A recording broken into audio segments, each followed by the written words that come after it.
बिस्मिल्लाहिर्रहमानिर्रहीम। अस्सलामु अलैकुम वरहमतुल्लाहि वबरकातुहू। सबसे पहले तो मैं अल्लाह रब्बुल आलमीन को हाज़िर नाज़िर जान के, उसको गवाह बना के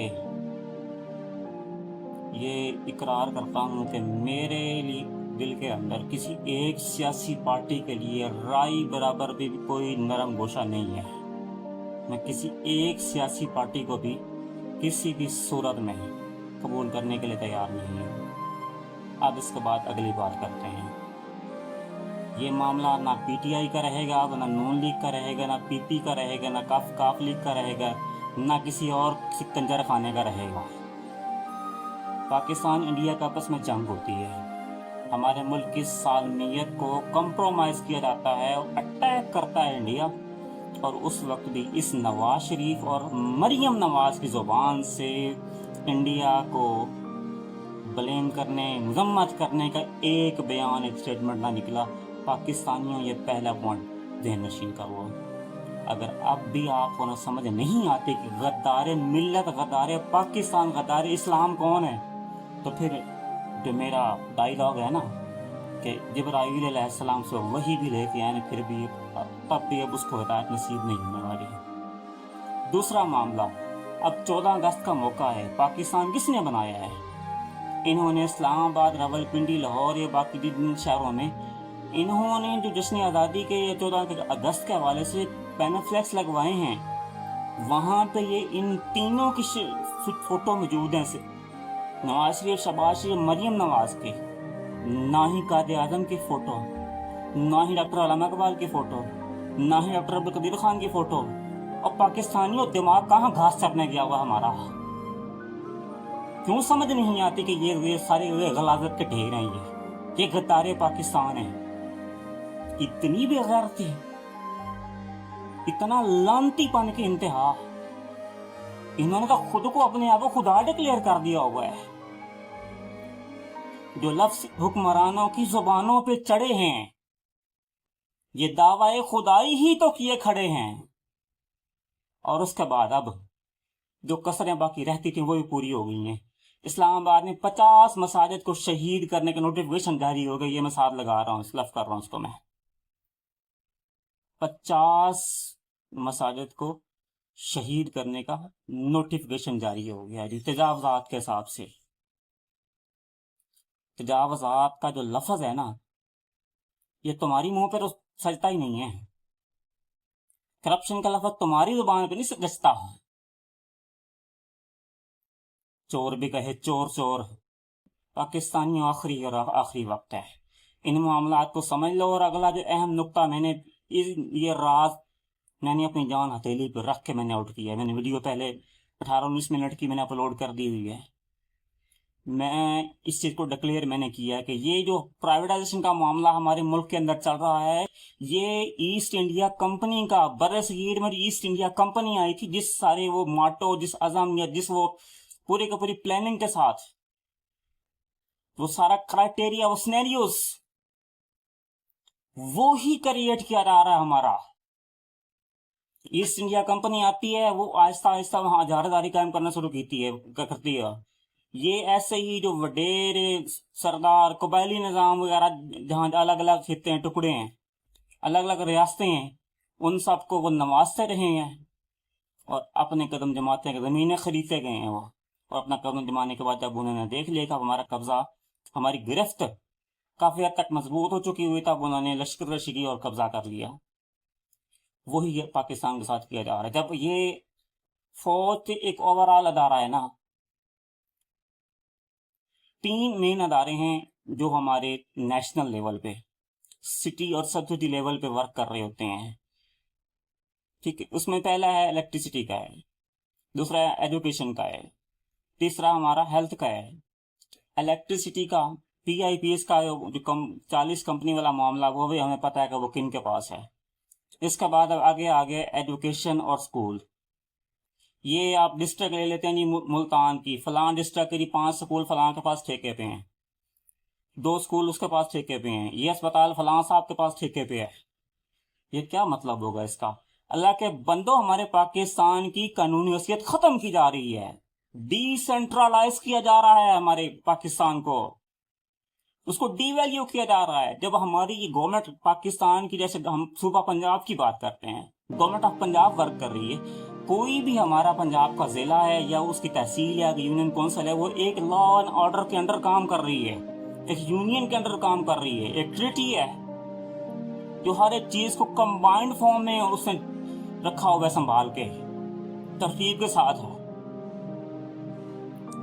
जब ये प्राइवेटाइजेशन होगी तो अलग अलग इलाका, अलग अलग खान साहब के पास, चौधरी साहब के पास, ये कौन होंगे? यही होंगे। अभी फिलहाल दे रहे हैं ठेके पे, कोई ले रहा है, कोई नहीं ले रहा, जिस तरीके से फेल हो जाएंगे। और एंड पे फिर क्या होगा? ये सारे के सारे यही खुद मालिक बन के बैठ जाएंगे। और अंदाज आप अभी आज देख लीजिएगा यहाँ तक हालात कहाँ तक पहुँच गए हुए हैं। अब हमारे जो कम से कम 18 लाख तो वो थे जिनको ट्रेनों के अंदर, जिनको वैसे लाशें काउंट की गई थी, उनको कत्ल कर दिया गया पाकिस्तान की तरफ हिजरत करते हुए। कम से कम 30 लाख लोगों ने वो चंद दिनों अपनी जानें कुर्बान की थी, तब ये हमारा अर्ज़ वतन ये बना था। ये छोले फुलियों का भाव नहीं आया था ये। और इस जान बचाने के लिए अभी इसी पाकिस्तान की सालमियत के लिए हमने ये खैबर पख्तूनख्वा के अंदर ज़रब-ए-अज़ब है, इस तरीके से और ऑपरेशन के 1.5 लाख नौजवानों ने अपनी जानों का नजराना पेश किया। 1.5 लाख घर बर्बाद हुए, किसी का बेटा, किसी का भाई, किसी का बाप, किसी का शोहर, कितनी औरतें बेवा हुई, कितने बच्चे यतीम हुए, कितना नुकसान हमारा हुआ, कितनी जिल्लत और रसवाई हमें बर्दाश्त करनी पड़ी इस पाकिस्तान की सालमियत के लिए कि इसकी तरफ मैली आंख से देखने वाले के भी आंख भी निकाल देंगे। लेकिन आज सूरत हाल वहां बन चुकी हुई है, वहां जा चुकी हुई है कि आज हम उस नुक्ते पे आके खड़े हैं कि अब ये चीज याद रख लीजिए, अगर आज आपने इस पे फोकस नहीं किया तो कल जैसे अब रो रहे हैं ना हमारे पिछले मामला पे, इससे भी आगे बुरा वक्त आने वाला है। और अब ये आखिरी घड़ी रह गई हमारे पास, सिवाय कुर्बानियों के, सिवाय जब तक ये इनकलाब जो भी है ना खून मांगता है। मामला जितने भी थे, ये खुद जो अंदाज भी थे, हम कंप्रोमाइज किए ही जा रहे हैं, क्या कर रहे हैं। और लेकिन ये नुक्ता ऐसा अहम तरीन नुक्ता है, इस पे फोकस ना किया तो ज्यादा अरसा लंबा नहीं जाने वाला। फिर यही हमारी माए बहनें, बेटियां, गुलामी क्या होती है फलस्तीन में जाके देखो, गुलामी क्या होती है लबनान में जाके देख लो, शाम में जाके देख लो।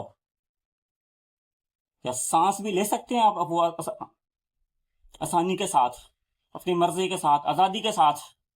ये सिर्फ अगर फौज ही इस तरीके से, ये जिस तरीके से इन्होंने निजाम चलाया हुआ है, ये मार्शल लॉ नफज कर देते हैं, क्या करेंगे हम फिर उस वक्त? इस वक्त सिवाय मौत का कुछ नहीं होगा। अब हमारे सामने मौत खड़ी है, हमारे वजूद और तशख्खुस की बका की जंग लड़नी पड़ेगी। हमें दोबारा से पाकिस्तान को, उसकी बुनियादों को अपना खून से सेंचना पड़ेगा, अगर इसकी आज़ादी हमें वाकई तौर पर हमें प्यारी है। हमने कोई कुर्बानियां नहीं दी। अगर मुश्किलात देखी हैं तो ये मुश्किलात तो फिर पूरी दुनिया में लोग देख रहे हैं ना, हमने अलग दुनिया से को अलग देख ली हैं। बिल्कुल आखिरी घड़ी आ गई है। ये पाकिस्तान के जो भी अब इतनी हजारादारी, ये आज भी यहाँ वो बाप ने तुम तो बच्चों को कत्ल कर दिया, जिबा कर दिया, गुर्बत से तंग आकर, और घरों में मर जा रहे हो, खुदकुशियां कर रहे हो, डिप्रेशन से मर रहे हो, बीपी से मर रहे हो, मासूम बच्चों को मार रहे हो, घरों में बैठ के ना। तो दफा क्यों नहीं होते हम सारे के सारे मैदान अमल में क्यों नहीं उतरते? ये सारे के सारे गद्दार, इतने गद्दार हैं, यहूदियों के एजेंट हैं। ये सहाक डार हो, ये राणा सनाउल्लाह हो, ये अता तारड़ हो, ये ख्वाजा आसिफ हो, इन चारों ने बयान बार बार दे दिए ना ये फलस्तीन इसराइल को बतौर रियासत तस्लीम करने की। उसका मतलब क्या है? इसराइल को बतौर रियासत तस्लीम करने का मतलब यहूदियत को कबूल करना है। अल्लाह ने कुरान पाक में कितने मकामात में फरमाया है कि यहूदी तुम्हारे कभी खैरख्वाह नहीं हो सकते। उनको तस्लीम कर रहे हो, उनका वर्ल्ड ऑर्डर क्या हमारी आंखों के सामने मौजूद नहीं है?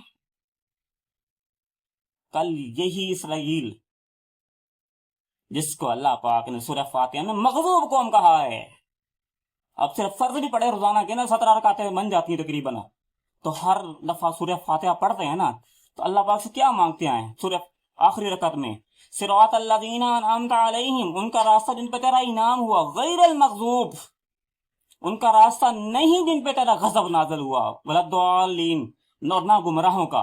ये मग़ज़ूब को किसको करार दिया गया है? इन्हीं यहूदियों को करार दिया गया है अल्लाह पाक की तरफ से। इतनी अहम तरीन नुक्ता, इतना अहम तरीन नुक्ता जो हम वो सूरह फातिहा हमारी अमूमी जिंदगी के अंदर, यानी कि रोजाना हम सूरह फातिहा पढ़ें, नमाज में पढ़ते हैं, तो रोजाना इनसे हम बचाव के अल्लाह पाक से दुआ मांगते हैं। अल्लाह ने हुक्म दिया हुआ है। और उन यहूदियों के साथ दोस्तियां इनकी, यारियां इनकी, जायदारी इनकी देख लो, इनकी अयाशियां देख लो। हम तो अवाम तो मर गए। हेल्थ डिपार्टमेंट को लॉलीपॉप दिया इन्होंने कि डीएच को टीएच को में जो बाकी मुलाजमीन जो परमानेंट है रहते हैं उनको वहां जस्ट किया जाएगा। अब नोटिफिकेशन 2 दिन पहले निकल आया, वो फारग कर दी। कहाँ जाना है, कहाँ मरना है अब जाके? बॉर्डर क्रॉस करवाना हमें? खड़े हो जाओ।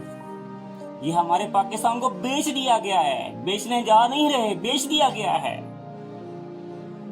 तो हमारे ऊपर तो फर्ज थे, हमारे ऊपर कर्ज है हमारी गर्दनों पे। अल्लाह पाक ने हमें एटमी ताकत बनाया है।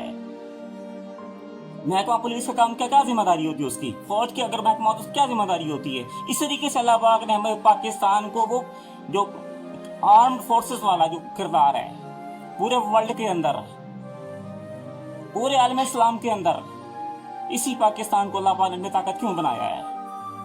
ये हमारे जिम्मे फर्ज है कि हमने इस्लाम और मुसलमानों के तशख्खुस और वजूद की बका की जंग लड़नी है। आज तो हमारा हाल उससे भी गुजरा खड़ा है। आज तो हमारी अपनी जड़ें काट दी गई हैं। 24 करोड़ 6 लाख 3-4 लाख भी मारे गए, तो बाकी तो कम से कम अपना घरों में बैठ के इज्जत से खा सकेंगे रोटी अपनी। और वैसे भी ये दज्जाली दौर आ चुका हुआ है। 1-1.5 साल से ऊपर हमारी किसी की जिंदगी अब नहीं रही है, खत्म होने जा रहा सब कुछ। इस आखिरी घड़ी में ये घाटे के सौदे मत कीजिए। अपना वजूद बचाने का तो हमारे पास सिर्फ एक ऑप्शन रह गया है, जाने को नहीं बचनी, ईमान बचा लो अपना। तशख्खुस वजूद हमारा अगर कायम रहेगा, इसी पाकिस्तान की सालमियत की बुनियाद पे रहेगा। अभी इनके इदारादारी का हाल देख लो किस हद तक पहुंच गया हुआ है। तो फिर अल्लाह के कुरान और अल्लाह के हदीस मुबारका से जो अल्लाह हमें रोशनी दी, क्यों हमने नहीं उनको पढ़ा, क्यों उनको यकीन अमल नहीं किया? ये दज्जाली दौर की निशानियां देखो ना। अभी तो दज्जाल आया नहीं, तो ये हाल है इनकी इदारादारी का। जब दज्जाल आएगा, हदीस में कैसे अल्फाज हैं, हर इंसान उसके शर से महफूज नहीं रह पाएगा। तमाम पाकिस्तानियों, इस वीडियो को आगे और आगे शेयर करो। मेरी अपनी जान हथेली पर रख के मैंने मरना है, मैंने कल भी मरना है, आज भी मरना है, लेकिन बेगैरत बन के नहीं। रोज़ क़यामत अल्लाह पाक के हजूर हमारे जो गिरबान पकड़े जाएंगे, तो वहां जवाब तलबी होगी हमारी। इन्नल्लाह ला युग़य्यिरु बिक़ौमिन हत्ता युग़य्यिरु मा फ़ी बिअन्फ़ुसिहिम। खुदा ने आज तक उस कौम की हालत नहीं बदली, ना जिसको ख्याल खुद अपनी हालत बदलने का। जब तक बच्चा दूध के लिए रोता नहीं, माँ का भी दूध नहीं दिया करती। जब वो रोता है नहीं दे रही, फिर और जोर से रोता है, नहीं दे रही, दूध नहीं पिला रही, अपना काम में लगी, खाना बना रही है, फिर पूरे मोहल्ले को सर पे उठा लेता है। फिर उस वक्त जो है ना, वो रोटी तवे पर डाल गई है, इसको उतारना, फटाफट भागम भाग माँ उठाती है जाके, फिर जाके दूध पिलाती है उसको। जब एक बच्चे को माँ दूध नहीं पिलाती, जब तक वो रोए नहीं, बताए नहीं, तो फिर ये हमारा ये अमली जिंदगी में देखो ना, जब हम तब निकलेंगे नहीं मैदानी अमल में, तो फिर कहां से ये इनकलाब आ जाएगा, कहां से तब्दीली आ जाएगी? हम सबको पता है ये गसब गवर्नमेंट बैठी हुई है। ये सारे के सारे दज्जाल हैं, दज्जाल के साथी हैं, ये उनके नुमाइंदे हैं, ये यहूदियों के एजेंट हैं। ये गैरत और हमीयत का आखिरी वक्त में हमारी पिछले भी सारे अल्लाह पाक के हजूर हमारी माफी तलाफी हो जाएंगी। अल्लाह के हजूर उसके जन्नतों में दाखिला मिल जाएगा। हम निकलते भी हैं ना हक की खातर, अल्लाह के दीन की निस्बत से निकलते हैं, मारे भी जाते हैं तो अल्लाह पाक शहादत की मौत का रुतबा देगा इंशाल्लाह। कि मेरे हुक्म को कबूल किया ना तुम लोगों ने, निकले हो मेरे हुक्म को कबूल करके। ये रायगा नहीं जाता किसी का भी खून, एक एक खून का कतरा इनके लिए तो अल्लाह का अजाब उतरेगा ही नहीं इंशाल्लाह। वो इनको दिखा देगा अल्लाह पाक, रस्सी एक ही दफा खींचेगा। इस वीडियो को आगे फॉरवर्ड करो और खड़ी हो जाओ। और हमारे पास कोई वक्त नहीं बचा, तो सोचने का वक्त भी नहीं बचा। इस गवर्नमेंट का तख्ता उल्टना है, मैंने खुले अल्फाज में बोल दिया है। अल्लाह रब्बुल आलमीन जो है ना वो किसी की हक सच की बात करने वाला है ना, उसकी सपोर्ट जिसको वो रखे उसके फिर औकात, किसकी औकात है तो उसको वो नुकसान पहुंचा सके। ये मेरी जिंदगी का मिशन है इंशाअल्लाह अज़्ज़ा वजल। वमा तौफीक़ी इल्ला बिल्लाह वमा अलैना इल्लल बलाग।